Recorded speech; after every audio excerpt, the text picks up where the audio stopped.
Samedi 14, les énergies du jour qui ressortent parlent beaucoup pour ce tirage du jour, mais aussi pour des tirages que j'ai pu faire en dehors des tirages quotidiens. L'énergie du roi de denier ressort beaucoup. J'ai eu récemment en tirage un page de pentacle, un valet de pentacle. Alors pas dans les cartes du jour, hein, mais tout récemment dans les tirages que je fais, il y a aussi l'empereur, beaucoup l'énergie de l'empereur qui ressort. Ici, il y a quelque chose à venir incarner, à venir concrétiser, à venir matérialiser, à venir affirmer.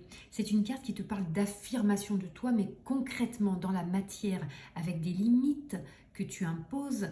Les limites, ce sont des limites du contour de ta vie, la façon dont tu veux définir ta vie, la façon dont tu veux qu'elle se matérialise au quotidien. Là, on n'est pas dans quelque chose de spirituel avec les deniers. On est dans quelque chose de très pratique, concret et pragmatique. À quoi est-ce que tu veux que ton quotidien et que tes journées ressemblent? Et pour cela, quelles limites as-tu besoin de poser à ton environnement extérieur? Quelles limites, quelle définition est-ce que toi, tu veux donner à ta vie? Qu'est-ce que tu veux qu'elle comporte concrètement? De quoi est-ce que tu veux qu'elle soit faite? Et puis ici, on a le 3 d'épée. Alors le 3 d'épée, c'est une carte qui pour moi parle d'alignement, un alignement tête, cœur, corps. C'est un alignement de l'esprit, des émotions, de l'âme et de ton être incarné. Il y a des choses, c'est une carte aussi qui parle souvent, alors souvent elle est interprétée comme une carte de chagrin et de deuil. Pourquoi? Parce qu'elle parle de purification, de libération, de nettoyage.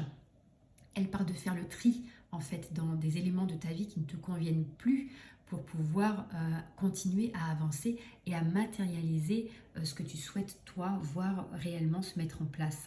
Donc sur ta journée du samedi 14, en plus on est le 14, donc on est effectivement toujours dans ce processus de libération initié lors du 13 février, qui en plus tombait un vendredi pour les plus superstitieux d'entre nous. Euh, Dans ce travail de libération, on invite vraiment à l'alignement et aussi à vraiment prendre position, mais concrètement.